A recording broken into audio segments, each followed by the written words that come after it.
तो गाइस हमारी part 2 video है एम्फाइसीमा पे, तो हम इसको कंटिन्यू करते हैं। लास्ट वीडियो में जब मैंने आपको बताया था रेडियल ट्रैक्शन, तो मैं आपको इसके साथ एक इमेज सपोर्ट करना भूल गई थी। सो वो इमेज ये है। आई होप ये इमेज आपको क्लियर है।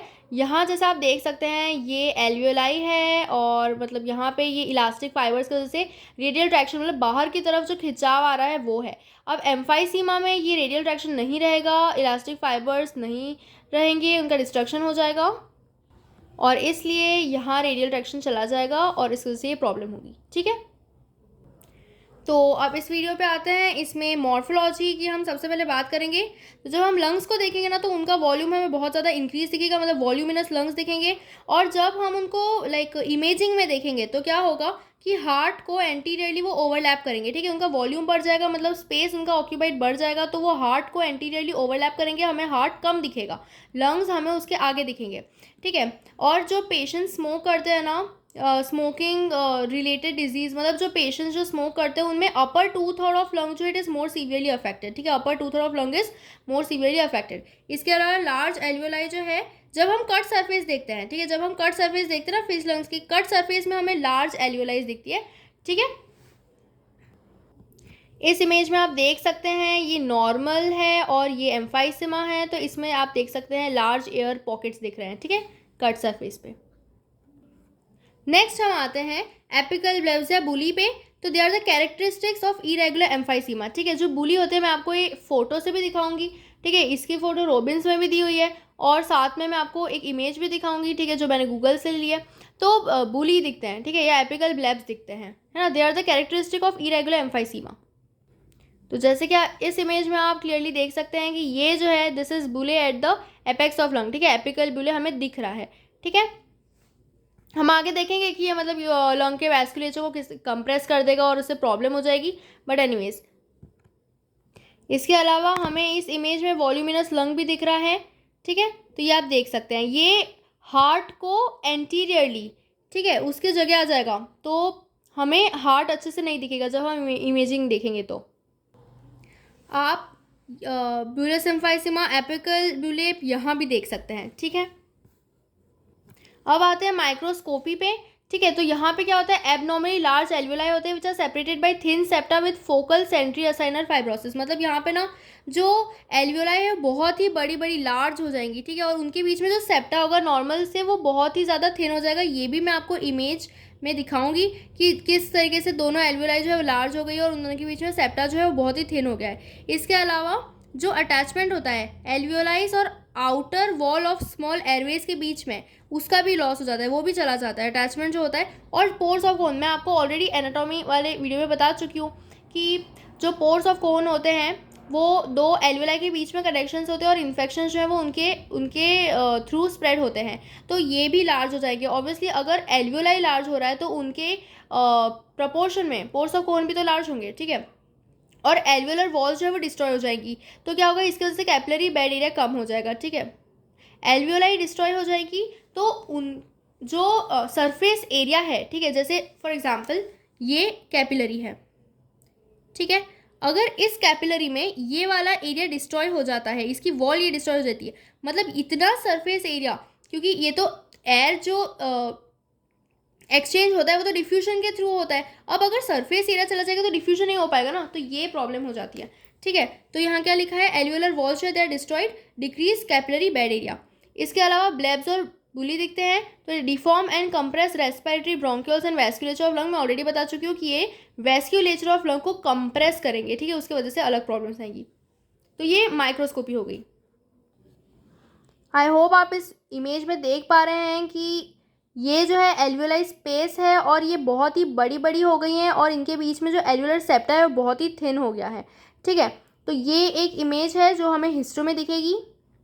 आप इस इमेज में भी देख सकते हैं कि एल्वियोलाई का साइज कितना ज़्यादा लार्ज हो गया है। नेक्स्ट हम आ जाते हैं क्लिनिकल फीचर्स पे। तो जो मोस्ट ऑफ द केसेस होते हैं ना उनमें हमें तब तक नहीं पता चलता है कि इस इंसान को एम्फाइसीमा है जब तक उसका फंक्शनिंग पल्मोनरी पेरेन्काइमा जो है वो 1/3 डैमेज ना हो जाए, मतलब उसके लंग में 1/3 डैमेज ना हो जाए ना, तब तक हमें पता नहीं चलता है कि इसे कोई प्रॉब्लम हो रही है। और क्या क्लिनिकल मैनिफेस्टेशंस वो शो करेगा, एक तो डिस्निया है ना, डिफिकल्ट ब्रीदिंग, कफ और विजिंग होगी, ठीक है। विजिंग मतलब जो साउंड आता है, मतलब जो ब्रीदिंग डिफिकल्टी होती है उसकी वजह से जो साउंड आता है, दैट इज विजिंग, ठीक है। तो ये तीनों चीज़ें हमें देखने को मिलेगी। वेट लॉस हो जाएगा और जो चेस्ट है वो कैसा हो जाएगा, वो बैरल शेप्ड हो जाएगा, ठीक है। हमने लास्ट ईयर, अगर आप लोगों ने फिजियो की क्लासेस अटेंड की होंगी और उसमें आप क्लिनिकल आपकी लैब लगी होगी, तो उसमें आपने देखा होगा कि बैरल चेस्ट किस टाइप का होता है। इसके अलावा प्रोलॉन्ग्ड एक्सपीरेशन होता है, इसमें प्रोलॉन्ग्ड एक्सपीरेशन होता है, ठीक है। और पॉस्चर जो है ना वो कैसा हो जाता है, हंस्ड ओवर पोजीशन है ना, मतलब ऐसे थोड़ा सा झुका हुआ सा पॉस्चर होगा, ठीक है। और ब्रीथ जो है थ्रू पर्स लिप्स, ठीक है, उसकी जो ब्रीदिंग होगी वो पर्स लिप्स के थ्रू होगी, है ना। इसके अलावा एक बहुत ही इंपॉर्टेंट चीज़ है जो आपको पता ही होनी चाहिए एम्फाइसीमा के बारे में, ये एमसीक्यू के पॉइंट ऑफ व्यू से बहुत इंपॉर्टेंट है कि एम्फाइसीमा में ना हमें पिंक पफर्स देखने को मिलते हैं। मतलब इसमें क्या होता है कि जो वेंटिलेशन का रेट होता है, मतलब इसमें ब्रीदिंग जो है वो पर्सन जो है वो ज़्यादा कर देता है, तो उसकी वजह से वो ऑक्सीजन तो उसमें अच्छा रहेगा, ठीक है, the person is well oxygenated, और उसके वजह से उसको बोलते हैं पिंक पफर्स। इसके जैसा सेम टर्म एक ब्लू ब्लॉटर्स आप क्रोनिक ब्रोंकाइटिस में देखेंगे, तो उससे आपको कंफ्यूज नहीं होना है। ईजी अंडरस्टैंडिंग के लिए आपको एग्जाम में याद है, उससे आप ऐसे याद रख सके, ब्लू ब्लॉटर जो है वो हमें क्रोनिक ब्रोंकाइटिस मतलब BB, ठीक है, इसमें मिलता है। तो इस तरीके से आप याद रख सके, पिंक पफर जो है वो एम्फाइसीमा में मिलता है, ठीक है। इसके अलावा और इसमें ये दिया हुआ है कि डेथ जो है वो रेस्पिरेटरी एसिडोसिस या कोमा की वजह से।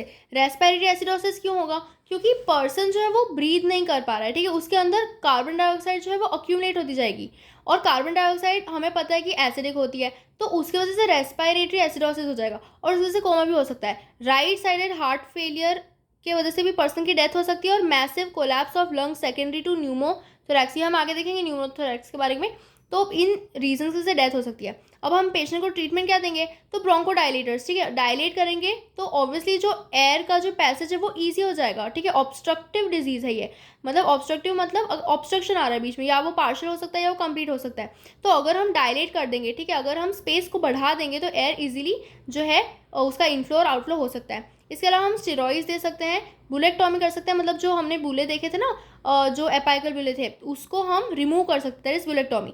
लंग वॉल्यूम रिडक्शन सर्जरी कर सकते हैं और लंग ट्रांसप्लांटेशन कर सकते हैं, ठीक है। और एम्फाइसीमा के अदर फॉर्म्स के बारे में हमें पता होना चाहिए। तो एक होता है हमारे पास कंपनसेटरी हाइपर इन्फ्लेशन, मतलब जैसे लंग जो है उसमें लोब में हमने एक पार्ट का, जैसे एक लोब को हमें रिमूव कर दिया, ठीक है, तो क्या होगा कि जो दूसरा पार्ट ऑफ लंग है, मतलब लंग का जो बाकी वाला पार्ट जो है उसमें उसके एल्वियोलाई में डायलिटेशन हो जाएगा, सो दैट वहाँ का सरफेस एरिया बढ़ जाए। Do you understand that? Dilatation of alveoli in response to loss of lung substance elsewhere, lung substance का कहीं और लॉस हुआ है, उसके वजह से एल्वियोलाई का डायलिटेशन हो गया है। इसका एग्जाम्पल क्या है, following surgical removal of lung और लोब विथ कैंसर, मतलब वहाँ पे कैंसर था, वो स्प्रेड ना हो जाए इसलिए हमने उस लोब को रिमूव कर दिया, बट इसके वजह से क्या होगा, कंपनसेटरी हाइपर इन्फ्लेशन हो जाएगा, मतलब दूसरे एल्वियोलाई जो है उसमें डायलिटेशन हो जाएगी।